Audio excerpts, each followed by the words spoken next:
செய்யறதுன்னு பார்க்க போறோங்க. இது சாதத்து கூட, இட்லி, தோசை, சப்பாத்தி கூட சாப்பாட்டுக்கு ரொம்ப நல்ல காம்பினேஷனா இருக்குங்க. வாங்க எப்படி பண்றதுன்னு பார்க்கலாம். செட்டிநாடு சிக்கன் கறி செய்யறதுக்காக நான் ஒரு 3/4 கிலோ சிக்கன் எடுத்துக்கிறேங்க. இந்த சிக்கன்ல ஒரு 1/2 ஸ்பூன் உப்பு சேர்த்திக்கலாம். ஒரு 1/4 டீஸ்பூன் மஞ்சள் தூள், 1/2 ஸ்பூன் இஞ்சி பூண்டு விழுது, கூடவே ஒரு 1/2 லெமன் புழிஞ்சு விட்டுக்கலாங்க. இது கூடவே நீங்க யூஸ் பண்ற ஏதோ ஒரு குக்கிங் ஆயில் ஒரு 2 ஸ்பூன் சேர்த்திக்கலாம். இது எல்லாத்தையும் நல்லா கலந்து எடுத்துக்கலாங்க. இந்த இஞ்சி பூண்டு, மஞ்சள் தூள், உப்பு எல்லாமே இந்த சிக்கனுக்குள்ள இறங்கணும். அந்த மாதிரி கலந்து எடுத்துக்கோங்க. இந்த மாதிரி கலக்கும் போது சிக்கன் நல்லா ஜூஸியா நல்ல டேஸ்டா இருக்கும்.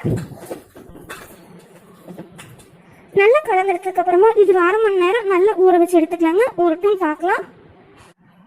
சிக்கன் ஊறிட்டு இருக்க டைம்ல நம்ம அதுக்கு தேவையான மசாலாலாம் வறுத்து பொடி பண்ணிக்கலாங்க. மசாலா வறுக்கிறதுக்கு ஒரு பேன் வச்சிருக்கேன். பேன் நல்லா சூடாயிடுச்சு. அதுல 2 ஸ்பூன் வரமல்லி சேர்த்துக்கலாம். அது கூடவே ஒரு 3 துண்டு பட்டை சேர்த்திக்கலாங்க. ஒரு 2 கிராம்பு, 3 ஏலக்காய், 1 ஸ்பூன் சோம்பு, 1 ஸ்பூன் சீரகம், 3/4 ஸ்பூன் குருமிளகு. இது செட்டிநாடு கறின்றதுனால குருமிளகு கண்டிப்பா சேர்க்கணுங்க. அப்பதான் நல்ல டேஸ்ட்ல இருக்கும். கூடவே புளிய நறுக்குன ஒரு 10 பீஸ் தேங்காய் சின்ன சின்ன பீசஸ் நறுக்கி வச்சிருக்கேன். ஒரு 10 பீஸ் சேர்த்திக்கிறேங்க. இது எல்லாத்தையும் நல்லா ட்ரை ரோஸ்ட் பண்ணி எடுத்துக்கலாங்க. மீடியம் ஃப்ளேம்ல வச்சு இது நல்ல வறுபட்ட மணம் வர முடிக்கும் வறுத்து எடுத்துக்கலாம். இதெல்லாம் வறுத்துட்டு இருக்கும் போது உங்க காரத்துக்கு தேவையான அளவு மிளகா சேர்த்திக்கலாங்க. நான் ஒரு 4 வரமிளகாய் சேர்த்திருக்கேன். இதுல கிராம்பும் சேர்த்திருக்கோம், குருமிளகும் சேர்த்திருக்கோம். அதனால நான் காரத்துக்கு தகுந்த மாதிரி 4 மிளகாய் சேர்த்திருக்கேன். நீங்க உங்க காரத்துக்கு தகுந்த மாதிரி சேர்த்திக்கலாங்க. இது எல்லாத்தையும் சேர்த்து நல்லா வறுத்து எடுத்துக்கலாம். மசாலா நல்ல வறுபட்ட மணம் கூடவே லைட்டா செவந்து வர ஆரம்பிச்சிருச்சு. இப்ப இது கூட ஒரு 10 முந்திரி பருப்பு சேர்த்திக்கலாம். இதை சேர்த்து ஒரு 2 நிமிஷம் நல்லா வறுத்து எடுத்துக்கலாம். இப்ப மொத்தமா ஒரு 5 நிமிஷம் இந்த மசாலா நான் வறுத்து எடுத்துருக்கீங்க. மசாலா நல்லா வறுபட்டு ஒரு நல்ல மனம் வருது. இப்ப நம்ம இந்த ஸ்டவ் ஆஃப் பண்ணிட்டு இது நல்லா ஆற வச்சு மிக்ஸி ஜார்ல சேர்த்து பொடிச்சு எடுத்துக்கலாங்க. இது எல்லாத்தையும் தண்ணி சேர்க்காம நல்லா ஃபைன் பவுடரா அரைச்சு எடுத்துக்கணுங்க.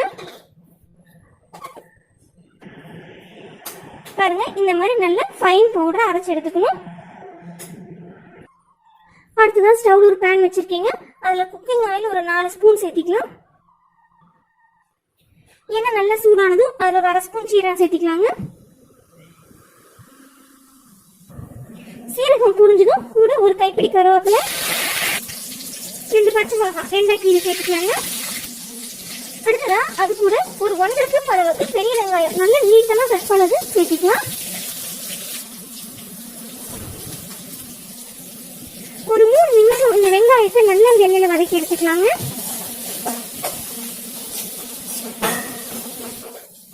வெங்காயம் நல்லா இந்த மாதிரி பொன்னிறமா வதங்கிடணுங்க. வதங்கினதுக்கு அப்புறமா இது கூட ஒரு நாட்டு தக்காளி சேர்த்திக்கலாம். தக்காளி நல்லா வதங்கிறதுக்காக அது கூட ஒரு 1/4 டீஸ்பூன் உப்பு சேர்த்து நல்லா வதக்கி எடுத்துக்கலாங்க. தக்காளி நல்ல மசிய வதங்கினதும் இது கூட நம்ம ஊற வச்சிருந்த சிக்கன் பீசஸ் சேர்த்திக்கலாங்க.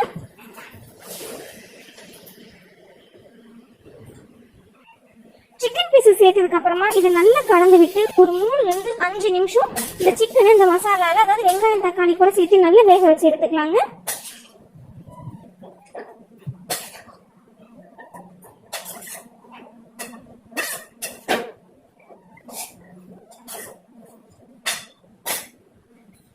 தண்ணி எதுவும் சேர்க்க கூடாதுங்க. அந்த சிக்கன்ல இருந்து வர தண்ணியிலேயே இது ஒரு 5 நிமிஷம் அப்படியே வேகட்டும்.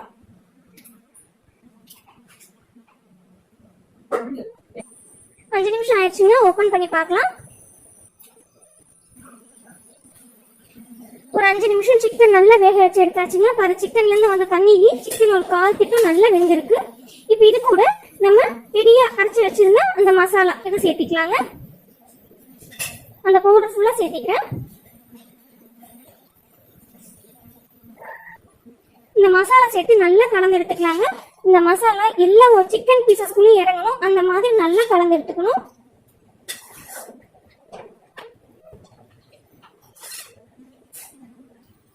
நல்லா கலந்து எடுத்ததுக்கு அப்புறமா ஃப்ளேம் சிம்முக்கு மீனுக்கு நடுவில் வச்சுட்டு தண்ணி எதுவும் சேர்க்காம அந்த மசாலா சேர்த்ததுக்கு அப்புறமா மூடி போட்டு ஒரு 5 நிமிஷம் நல்லா இந்த மசாலாலேயே அந்த சிக்கன் வேகணும். வேகட்டுங்க பார்க்கலாம். பாருங்க இப்ப 5 நிமிஷம் ஆயிடுச்சு. இந்த மசாலா கூட சிக்கன்ல நல்லா வெந்து மேல அப்படியே லைட்டா எண்ணெய் பிரிஞ்சு வர ஆரம்பிச்சிருக்கு. இப்ப இதை லைட்டா அப்படியே கிளறி விட்டுக்கலாங்க. கிளறி விட்டதுக்கு அப்புறமா நம்ம கிரேவிக்கு தேவையான அளவு தண்ணி சேர்த்திக்கலாம். நம்ம கிரேவி எந்த அளவு தண்ணியா இருக்கணுமோ அந்த அளவுக்கு தண்ணி சேர்த்திக்கலாங்க. தண்ணி சேர்த்ததுக்கு அப்புறமா இந்த கிரேவிக்கு தேவையான உப்பு சேர்த்திக்கலாம். நம்ம சிக்கன் ஊற வைக்கும் போது உப்பு சேர்த்தணும். அதுக்கப்புறம் தக்காளி வேக வெட்டி கொஞ்சம் உப்பு சேர்த்தணுங்க. அந்த ரெண்டையும் பார்த்துட்டு நீங்க தேவையான அளவு உப்பு சேர்த்திக்கோங்க. உப்பு சேர்த்து இதை நல்லா கலந்து எடுத்துக்கலாம்.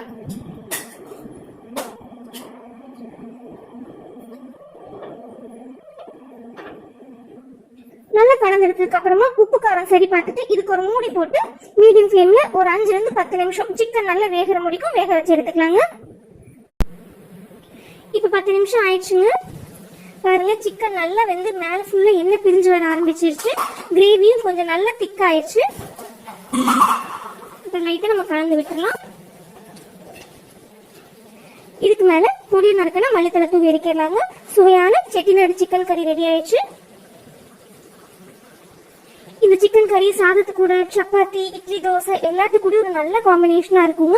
ஃப்ரெண்ட்ஸ், நீங்களும் இந்த சிக்கன் கறி ரெசிபியை ட்ரை பண்ணி பாருங்க. ட்ரை பண்ணி பார்த்துட்டு உங்க கமெண்ட்ஸ்ல சொல்லுங்க. உங்களுக்கு இந்த வீடியோ பிடிச்சிருந்துச்சுன்னா நம்ம சேனலுக்கு சப்ஸ்கிரைப் பண்ணுங்க, லைக் பண்ணுங்க, மறக்காம ஷேர் பண்ணுங்க. தேங்க்யூ.